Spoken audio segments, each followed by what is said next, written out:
News room 7 में आपका स्वागत है। मैं हूं आपके साथ अंकिता। चलिए रुक करते हैं खबरों की ओर। भोपाल के वल्लभ भवन स्थित मंत्रालय में आज मोहन यादव सरकार की महत्वपूर्ण कैबिनेट बैठक हुई। बैठक में कई महत्वपूर्ण फैसले लिए गए। कैबिनेट फैसलों की जानकारी देते हुए नगरीय प्रशासन मंत्री कैलाश विजयवर्गीय ने बताया कि नेशनल ई विधान प्रोजेक्ट के तहत मध्य प्रदेश विधानसभा को पेपरलेस किया जा रहा है। इस योजना की मंजूरी दी गई है। इसमें 23 करोड़ रुपए की राशि खर्च होगी, जिसमें 60% केंद्र और 40% राशि राज्य देगी।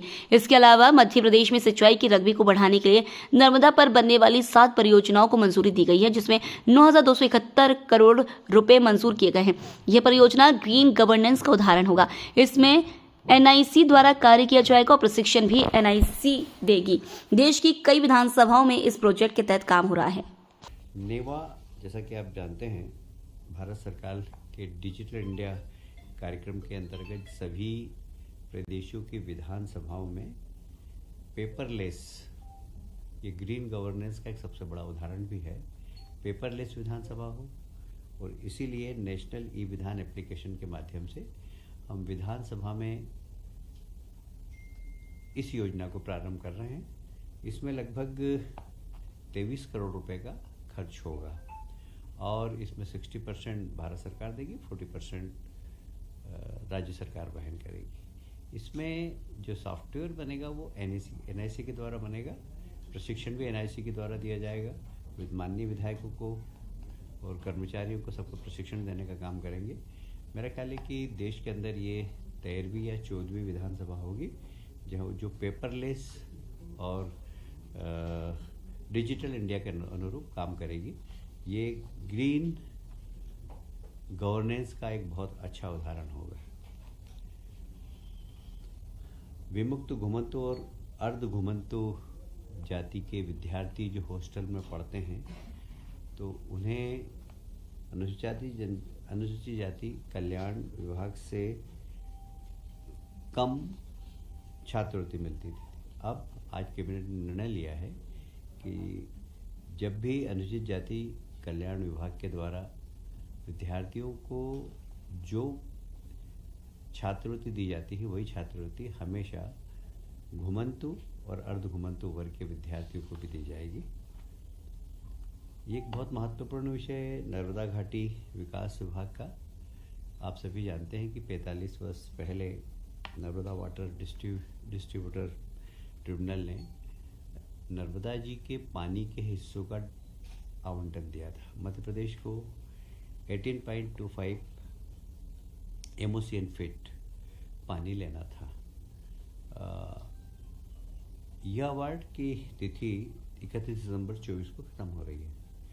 हमारी सरकार ने 2003 के बाद से जिस तेज गति से नर्मदा जी के पानी का उपयोग किया है, विशेषकर किसानों की सिंचाई का रकबा बढ़ाते हुए, 2003 में हमारे यहाँ लगभग 7 लाख हेक्टेयर का रकबा था। आज लगभग 56 लाख हेक्टेयर का रकबा जो बढ़ा है, उसमें हमने नदियों के माध्यम से सिंचाई योजना बढ़ाने में महत्वपूर्ण अदा की है। इसीलिए अभी आज 7 परियोजनाओं को हमने स्वीकृति दी है। ये सब आदिवासी क्षेत्र के अंदर ही आदिवासी भाइयों को अधिकांश इसका लाभ मिलेगा। महेश्वर, ओंकारेश्वर, इन सब क्षेत्रों के अंदर। और ये लगभग 9,271 करोड़ की योजना है। मैं समझता हूँ कि ये एक बहुत बड़ा सरकार की उपलब्धि है कि सरकार ने जितना नर्मदा जी का जल मध्य प्रदेश सरकार को आवंटित किया था। मुझे याद आता 2003 में जब हमारी पहली सरकार बनी थी, तो शायद हम मात्र 3% ही नर्मदा जी के पानी का उपयोग कर पाए थे, जबकि गुजरात ने और महाराष्ट्र ने उसका काफ़ी अच्छा उपयोग किया था। पर जब से हमारी सरकार आई है, हमने इस दिशा में बहुत तेज़ी से कदम बढ़ाए हैं। और पीएम एक्सीलेंस कॉलेज हर जिले में बन रहे हैं। मुझे बताते हुए बहुत प्रसन्नता हो रही है कि 14 तारीख को 14 जुलाई देश के गृह मंत्री माननीय अमित शाह जी इंदौर आ रहे हैं और सभी जिलों में जो एक्सीलेंस कॉलेज खुलने वाले हैं उनका शुभारंभ करेंगे। आप सभी जानते हैं एक्सीलेंस कॉलेज में जो नई शिक्षा नीति हमारी है, जो माननीय प्रधानमंत्री जी ने लागू की है, उसके अनुसार कॉलेज में विषय और विशेषकर रोजगारोन्मुख शिक्षा, ये उसका उद्देश्य है।